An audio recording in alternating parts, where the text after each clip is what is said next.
ছাড়া গ্রাম শহর পাহাড় নদী নালা আশপাশের লোকজন যা আছে যে যেখানে আছে মাননীয় প্রধানমন্ত্রীর আপিলে সাড়া দিয়ে জনতার কাকুকে একযোগে 130 কোটি ভারতবাসী সফল হয়েছে। পরবর্তী সময় আমাদের হেলথ ব্যবস্থাকে সুদৃঢ় করা আর তার সঙ্গে সঙ্গে সোশ্যাল ডিস্টেন্সিং সম্বন্ধে করা, তার জন্য লকডাউন আর লকডাউন পরে লকডাউন থেকে আনলক করে বেরিয়ে আসে। কারণ কি, সমস্ত কিছু যদি সবসময় বন্ধ থাকে তো আমাদের দৈনন্দিন যে জীবন তা চলতে পারে, আর্থিক ব্যবস্থা দেশে ভেঙে পড়ে, আমাদের জীবন মান নিচে চলে যায়। তার জন্য মাননীয় প্রধানমন্ত্রীজি ধীরে ধীরে যারা এক্সপার্ট রয়েছেন তাদের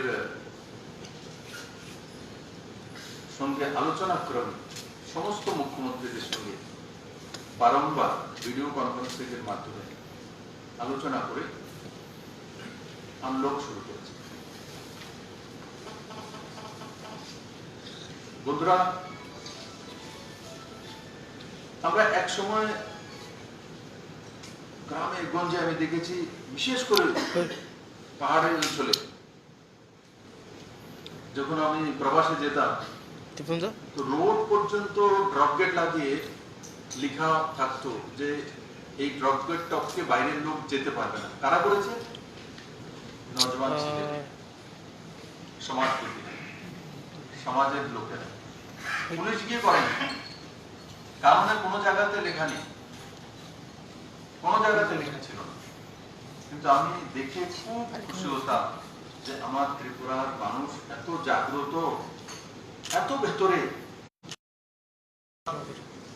কোথাও কোথাও কমিউনিকেশন পর্যন্ত নেই, ওখানেও লিখে রাখতেন বাস না দিয়ে যে এখানে যদি বাইরের লোক আসে তো 2000 টাকা জরিমানা।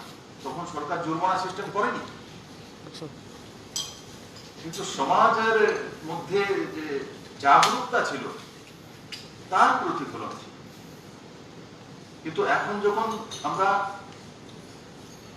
ত্রিপুরাতে বড় মাত্রায় করোনাতে আক্রান্ত হচ্ছি, আমাদের সমাজ ব্যবস্থার মধ্যে তা চলে এসছে। কিভাবে এসছে, কি কারণে এসছে সেটা বারবার আলোচনা করে লাভ নেই। বাইরে থেকে এসছে, তারপর এখানে চলাফেরা করেছে, এগুলো এখন বলে লাভ। এখন আমাদের এটার সঙ্গে মোকাবেলা করতে হবে। আমি আপনাদের কাছে আপিল করব যে নিজের নিজের এরিয়াতে আপনারাও আপিল করুন, কমসে কম 2-4-5টা ফোন করুন যে বাড়িতে আমরা যেখানেই আছি, বাজার হাটে যেখানেই যাব, সোশ্যাল ডিস্টেন্সিং মেনটেন করে চলবো, দূরত্ব বজায় রেখে চলবো। দেখুন, আমি আর ডেপুটি সিএম বসেছি, তো দেখুন মাঝখানে 1.5 মিটার 2 মিটার 1.5 মিটার ডিস্টেন্স রয়েছে। এখানে রামদার সঙ্গে কমসে কম 2.5 মিটারের ডিস্টেন্স রয়েছে। মূল হচ্ছে ডিস্টেন্সটা মেনটেন করা। তো আমরা এখন বাজার হাটে যাই তো ভুলে গেছি, মাস্ক পরা ছেড়ে দিয়েছি। মাস্ক পুরো দিন পরে থাকতে হবে তেমন নয়, আমার কাছে কেউ নেই ও সোশ্যাল ডিস্টেন্সিং মেনটেন করতে আমি মাস্ক নিচে না করতে পারি, কিন্তু ভিড় যখন থাকবে, আশপাশের লোক থাকবে, তো মাস্ক লাগিয়ে রাখবে। তো কমসে কম প্রাথমিকভাবে নিজেকে রক্ষা করতে পারি। আমি বাড়িতে থাকবো, বসে আছি, সে জায়গায় মাস্ক পরে বসে থাকবো, দরকার নেই। এখানে আমি তো একাই আছি, ডিস্টেন্সিং তো মেনটেন হচ্ছে। কিন্তু যখন আমি রাস্তা বেরোচ্ছি, বাজারে যাচ্ছি, অফিসে যাচ্ছি, 10 জন লোকের সঙ্গে এক হলে বসছি কন্টিনিউ 8 ঘন্টা 9 ঘন্টা, তখন তাকে মেনটেন করা, স্যানিটাইজার ইউজ করা। আমি আপনাদের উপরে দায়িত্ব দিয়ে বলছি, আপনারা দায়িত্ব নিয়ে আছে যে আমাদের এরিয়াতে কেউ মাস্ক ছাড়া থাকতে পারবে না। প্রত্যেকে করতে হবে, প্রত্যেকে সোশ্যাল ডিস্টেন্সিং মেনটেন করে চলতে হবে।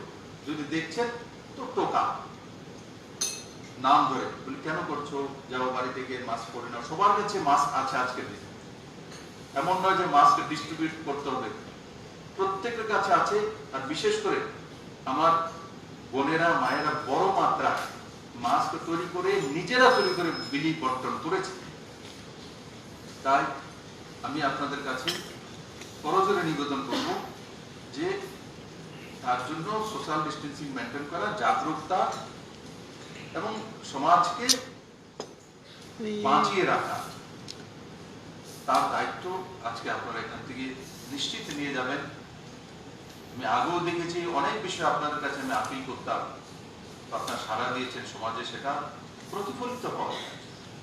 এমন নয় যে আমি 18 মনোনীত করলে কি মুখ্যমন্ত্রী জানতে পারবে, আমি যদি ঝামনত করি মুখ্যমন্ত্রীকে জানতে পারবে। যখন সমুদ্রের ঢেউ ওঠে না, তো আপনি আপ সেটা প্রভাবিত বোঝা আসে। তো করোনার যে ঢেউ উঠেছে সেটাকে আমাকে রুখতে হবে। রোখার জন্য আমরা সবাই মিলে মিশে নিজেদেরকে জাগ্রত রাখবো। আমরা এখন একটা গা ঝাড়া দিয়ে উঠেছি, মনে হয় সব শেষ, আর কি এমন। আমাদের ত্রিপুরাতে 217 জনের এই পর্যন্ত করোনাতে মৃত্যু হয়েছে। তার মধ্যে 90% করোনা কোনো উপসর্গ, কোনো সিরিয়াস রোগ ছিল, কেউ ক্যান্সার, কেউ কিডনির বিমারি, কেউ অন্য কোনো সিরিয়াস রোগ ছিল, হাইপার টেনশন, তারপর সুগারের প্রবলেম, বিপির প্রবলেম, এই ধরনের রোগী বেশি দেখা গেছে। আরেকটা বিষয় যেটা আমরা লক্ষ্য করেছি যে জীবিতে হোক, ডিস্ট্রিক্ট হসপিটাল হোক, আসার পর 24 ঘন্টার মধ্যে মৃত্যুর সংখ্যাটা বড় মাত্রায়। কেন? তার কারণ কি? তার কারণ হচ্ছে নিজের যে অসুস্থতার বিষয়টা লুকিয়ে রাখা। সরকার প্রত্যেকের বাড়িতে যাওয়ার চেষ্টা করেছিল, 9,56,000 পরিবারকে টাচ করেছে। এক সপ্তাহে 12,000 government employees including health department সমস্ত আধিকারিকরা 7 দিনে।